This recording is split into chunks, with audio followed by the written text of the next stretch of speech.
World top rankings ఉన్న యూనివర్సిటీస్లో ఎలాంటి IELTS రాయకుండా ఫ్రీ ఎడ్యుకేషన్ అండ్ స్కాలర్షిప్ అందుకోవాలంటే కాంటాక్ట్ విదేశ్ కన్సల్ట్స్. నమస్తే, వెల్కమ్ టు ఐడ్రీమ్. చాలా మందిలో ఛాతిలో మంట, పుల్లటి త్రేంపులు, ఇలా కాకుండా ఇంకా గ్యాస్ట్రిక్ ప్రాబ్లమ్స్ ఇలా ఎక్కువగా వస్తూ ఉంటాయి. అయితే దీనికి సొల్యూషన్ ఏంటి? ఎన్నో మెడిసిన్స్ వాడుతూ ఉంటారు. మార్నింగ్ లేవగానే పొర కడుపున వాడే మెడిసిన్స్తో కూడా మీకు ఎటువంటి ఫలితం లేకపోవచ్చు. అయితే వీటన్నిటికీ కూడా వంటింటి చిట్కాలతో మనం ఎలా సొల్యూషన్ తీసుకోవాలి అన్న దాని గురించి చక్కగా వివరించడానికి మనతో పాటు ఉన్నారు ప్రముఖ ఆయుర్వేద వైద్య నిపుణులు, వంటింటి చిట్కాలలో చాలా ఫేమస్ ఆయన. ఈ పాటికి మీకు అర్థమైపోయి ఉంటుంది, ఆయనే చిట్టుబట్ల మధుసూదన్ శర్మ గారు. వారితో మాట్లాడి అసలు ఈ గ్యాస్ట్రిక్ ప్రాబ్లమ్స్కి ఎలాంటి సొల్యూషన్ చెప్తారు అన్నది అడిగి తెలుసుకుందాం. నమస్తే సార్. సార్, గ్యాస్ట్రిక్ ప్రాబ్లం అన్నది ఇప్పుడు చిన్నపిల్లలు కూడా మాకు ఛాతిలో మంట వచ్చేస్తుంది, పుల్లగా తేన్పులు వస్తున్నాయి, ఏం తినలేకపోతున్నాము అనేసి చెప్తూ ఉంటారు. అయితే గ్యాస్ట్రిక్ ప్రాబ్లం రావడానికి మెయిన్ రీజన్స్ ఏంటి సార్? గ్యాస్ట్రిక్ ప్రాబ్లమ్స్ రావడానికమ్మా టయానికి ఫుడ్ తీసుకోకపోవడము, కాఫీ టీలు ఎక్కువ తాగడము, junk foods, fast foods, bakery foods ఎక్కువ తీసుకోవడము, రాత్రి ఎక్కువసేపు నిద్ర మేలుకోవడము, మోషన్ను బలవంతంగా ఆపుకోవడము, తర్వాత మల విసర్జన సరిగ్గా చేయకపోవడము, అంటే కాన్స్టిపేషన్ ప్రాబ్లమ్. సో ఇలాంటివి అనేక రకాలైనటువంటి కారణాల వల్ల ఈ గ్యాస్ట్రిక్ ట్రబుల్ వస్తూ ఉంటుందమ్మా. ఈ గ్యాస్ట్రిక్ ట్రబుల్ సమస్య ఉన్నటువంటి వాళ్ళలో అందరిలో అన్ని లక్షణాలు ఒకే రకంగా ఉండవమ్మా. కొందరిలో ఒక్కొక్క రకమైనటువంటి లక్షణాలు ఉంటాయి. కొంతమందికి తేపుల రూపంలో ఈ యొక్క సమస్య ఇబ్బంది పెడుతూ ఉంటుంది, కొంతమందికి కడుపు ఉబ్బరంగా ఉంటుంది, కొంతమందికి వాంతి వచ్చినట్లు ఉంటుంది, కొంతమందికి తల బరువుగా ఉంటుంది, కొంతమందికి మోషన్ ప్రాబ్లం ఉంటుంది, కొంతమంది కడుపులో మంట ఉంటుంది, కొంతమంది కడుపులో ఏదో రాయి పెట్టినట్లు అనిపిస్తూ ఉంటుంది. ఇలా వివిధ రకాలైన లక్షణాలు కలుగుతుంటాయమ్మా. మరికొంతమందికి అయితే ఈ ప్రభావం చేత అంతుబట్టని సమస్యలమ్మా, అంటే కీళ్ళ నొప్పులు, మోకాళ్ళ నొప్పులు, తర్వాత నడుము నొప్పి, భుజం నొప్పి, తలనొప్పి, ఇలాంటి వివిధ రకాలైన నొప్పులు కూడా కలుగుతుంటాయమ్మా. అలాంటి వాళ్ళలో ఏ పరీక్ష చేసినా ఏముండదమ్మా, పరీక్షలు చేయించుకుంటారు కానీ నార్మల్గా ఉంటాయి, సమస్య మాత్రం ఇబ్బంది పెడుతూ ఉంటుంది. గ్యాస్ట్రిక్ ట్రబుల్ సమస్య తగ్గిపోతే కానీ అవి తగ్గిపోవమ్మా. సో అట్లా కొంతమంది ఉంటారమ్మా. ఏది ఏమైనప్పటికీ మీరు అన్నట్లు ఈవెన్ ఒక్కొక్కసారి పరిగడుపున మింగే మాత్రలు కూడా మొండి పడతాయమ్మా. కొన్నాళ్ళ పాటు వాడేసరికి అవి కూడా మాకు సాధ్యం కాదని చెప్పేసి మొండి పడితే ఆ టాబ్లెట్స్ మార్చుకోవడము, వాటి యొక్క డోస్ పెంచుకోవడము చేసుకునేటువంటి పరిస్థితి ఏర్పడుతుందమ్మా. దీర్ఘకాలికంగా అలాంటి కృత్రిమ ఆధునిక రసాయన ఔషధాలు వాడడం ఏమాత్రం క్షేమదాయకం కాదమ్మా. కాబట్టి సేఫ్టీగా ఉన్నటువంటి క్షేమదాయకమైనటువంటి సైడ్ ఎఫెక్ట్స్ అయినటువంటి మందులు వాడుకోవడం మంచిదమ్మా, ఆహార ఔషధాలు. అందుకే అంటే సార్, మన కడుపు చల్లగా ఆరోగ్యంగా ఉంటేనే మనం ఆరోగ్యంగా ఉంటాము అనేసి చెప్తూ ఉంటారు. ఎగ్జాక్ట్లీ. అయితే సార్, ఏంటి సార్ ఈ గ్యాస్ట్రిక్ ప్రాబ్లం లక్షణాలు చెప్పారు, అలాగే ఇది ఎవరికి ఎక్కువగా వచ్చే అవకాశాలు ఉంటాయంటారు? సర్వసాధారణంగా చిన్న పిల్లలు తక్కువగా వస్తుంటుందమ్మా ఈ సమస్య. యుక్త వయస్సు ఉన్నటువంటి వాళ్ళలో, అదేవిధంగా వయసు వచ్చినటువంటి వాళ్ళలో ఎక్కువ కలుగుతుంటాయమ్మా.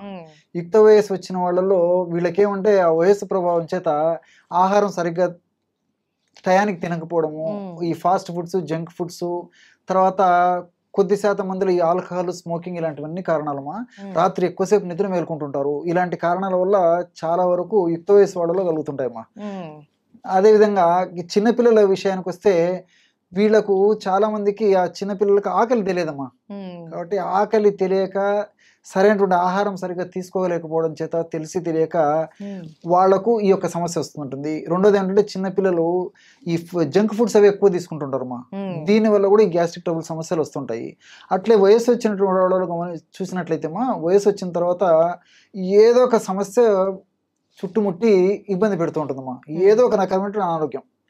ఉదాహరణకి మనం 10 మందిని మనం గమనించినట్లయితే 50 సంవత్సరాలు దాటినటువంటి వాళ్ళలో, అలాగే చెప్పుకుంటూ పోతే ఈ రోజు 40 సంవత్సరాలు దాటినటువంటి వాళ్ళలో ఏదో ఒక సమస్య, అనారోగ్య సమస్య, ఏదో ఒకటి మాత్రం వేసుకుంటుండాల్సిందే, ఆ రోజును గడుపుతుండాల్సిందే. సో ఈ విధంగా వయస్సు పెరిగే కొద్దీ, వయస్సు వచ్చే కొద్దీ వ్యాధుల తాకిడి ఎక్కువైపోతుందమ్మా. వ్యాధుల తాకిడి ఎక్కువైపోద్ది, మందుల వాడకం ఎక్కువైపోతుంది. మందుల వాడకం ఎక్కువైపోద్ది, ప్లస్ ఉన్న మైనస్లు జాస్తి అయిపోతాయి. ఆ మైనస్లలో ఇది ఒకటమ్మా గ్యాస్ట్రిక్ ట్రబుల్. సో వాళ్ళు చాలా సఫర్ అయిపోతుంటారు అనమాట. ఆహారం కంటే మందులు జాస్తి అయిపోయేటువంటి పరిస్థితి, సంచి నిండా మందులతోనే కడుపు నింపుకోవాల్సిన పరిస్థితి ఏర్పడుతుంది. దీనివల్ల ఈ యొక్క జీర్ణ వ్యవస్థ అంతా అతలాకుతలమైపోయి వివిధ రకాలైనటువంటి గ్యాస్ట్రిక్ ట్రబుల్ సమస్యలు వస్తుంటాయి. కాబట్టి అందరికీ వస్తాయి, కానీ ఒక్కొక్కరికి ఒక రకమైన కారణాల వల్ల లక్షణాలు కూడా ఒక్కొక్క విధంగా ఉంటుంటాయమ్మా. అయితే కారణాలు ఏవైనా సరే సార్, ఈ ప్రాబ్లం అన్నది చాలా సివియర్‌గా ఉంటుంది. చాలామంది ఇబ్బంది పడిపోతూ ఉంటారు. అలాంటప్పుడు ఏం చేయాలి సార్? మనకు వంటింట్లో దొరికే చిట్కాలేంటి? దీనికమ్మా అన్ని మనకు తెలిసినట్టే అమ్మా. కానీ ఇందులో ఇంత అద్భుతమైనటువంటి ఔషధ గుణాలు ఉన్నాయా, ఇంత రిజల్ట్స్ వస్తుందని చెప్పేసి ఆశ్చర్యం వేస్తుందమ్మా. మనం వాడి చూస్తే గానీ తెలియదు అన్నమాట దాని ఫలితము. కేవలం 3 ఆహార ఔషధాలమ్మా. ఓకే. జీలకర్ర, ధనియాలు, సోంపు గింజలు. ఎక్కడ ఏ వేలు ఖర్చు పెట్టాల్సిన అక్కర్లేదమ్మా. అద్భుతమైనటువంటి ఔషధం.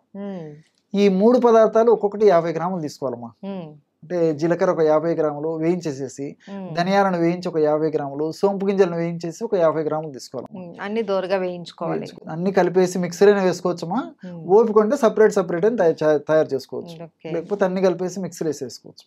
బాగా జల్లి పట్టేసేస్తే సరే ఒక 10 గ్రాములు అటు ఇటు అయినా ఇంచుమించు 140 గ్రామ్స్ 150 గ్రామ్స్ ఔషధం తయారైపోతుంది.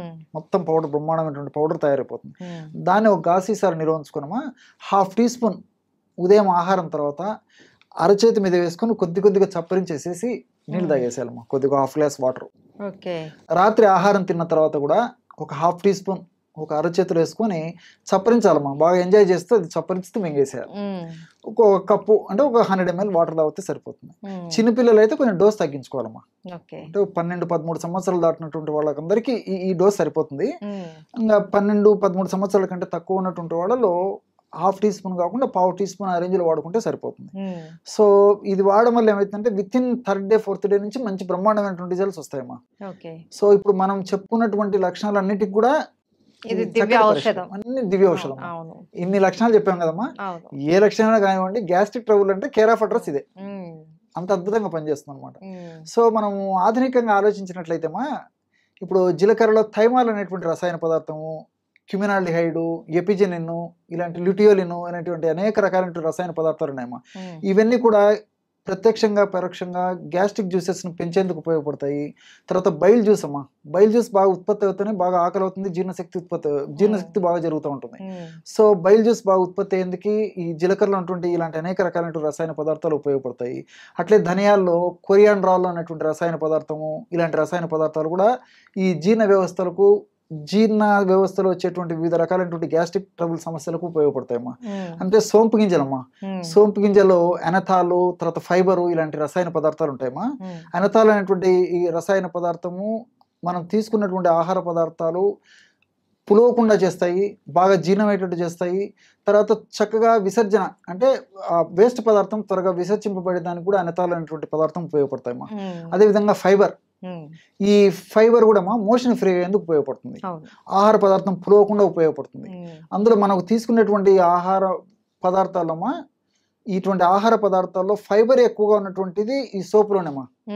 అందులో ఈ రోజుల్లో నాగరికత ప్రభావం చేత, పాశ్చాత్య నాగరికత ప్రభావం చేత మనం ఫైబర్ వాడకం తగ్గిపోయిపోయిందమ్మా. కాబట్టి ఫైబర్ ఎక్కువగా ఉన్నటువంటి ఇలాంటి సోపు గింజలు వాడుకోవడం వల్ల గ్యాస్ట్రిక్ ట్రబుల్ సమస్యలు తగ్గిపోవడమే కాకుండా శరీరానికి కూడా చాలా రక్షణ ఇచ్చేసేసి ఈ షుగర్, బీపీ, వెయిట్ ఇలాంటివి రాకుండా కూడా కంట్రోల్ చేస్తుందమ్మా ఫైబర్. సో ఇలా అంతేకాకుండా ఇందులో ఉన్నటువంటి పాలిఫినాల్స్ అనేటువంటి ఒక రసాయన పదార్థాలు కూడా ఈ రక్తనాళాల్లో ఫ్యాట్ వల్ల, కొలెస్ట్రాల్ వల్ల, తర్వాత ఈ ప్లేట్లెట్స్ వల్ల పూడికలు ఏర్పడకుండా కూడా ఉపయోగపడతాయమ్మా ఈ పాలిఫినాల్స్. సో మనం వాడేది గ్యాస్ట్రిక్ ట్రబుల్ అయినప్పటికీ గ్యాస్ట్రిక్ ట్రబుల్ వల్ల వచ్చేటువంటి సమస్యలు తగ్గిపోతాయి. అట్లే వెయిట్కు ఇది పనిచేస్తుందమ్మా. అంటే వెయిట్ వల్ల వచ్చేటువంటి సైడ్ ఎఫెక్ట్స్, అదేవిధంగా షుగర్ రాకుండా షుగర్ వల్ల వచ్చేటువంటి సైడ్ ఎఫెక్ట్స్ను కంట్రోల్ చేస్తుంది. అదేవిధంగా ఈ రోజుల్లో గుండె జబ్బుల సమస్య చాలా మందిలో కలుగుతుందమ్మా. సో గుండెలో బ్లాక్ కావడము, రక్తనాళాల్లో పూడికలు ఏర్పడము, ఆ పూడికలు కూడా వచ్చిన పూడికలు త్వరగా తగ్గించేందుకు, ఆ పూడికలు రాకుండా ఉండేందుకు కూడా ఇది ప్రొలాంగ్ చేసేందుకు కూడా ఈ యొక్క ఉపయోగపడుతుంది. మల్టీ బెనిఫిట్స్ ఉన్నాయి కాబట్టి అందరూ క్షేమదాయకంగా వాడుకోవచ్చమ్మా. చాలా అద్భుతమైనటువంటి ఔషధం అమ్మా. Okay sir. ఏ లక్షణాలు కనపడినా సరే మనకి 3 పదార్థాలతో చేసుకున్నటువంటి పౌడర్ కొద్దిగా తీసుకుంటే చాలు, చాలా చక్కటి రిలీఫ్ అయితే మనకు దక్కుతుంది. డెఫినెట్ అమ్మా. Thank you so much sir. నమస్తే.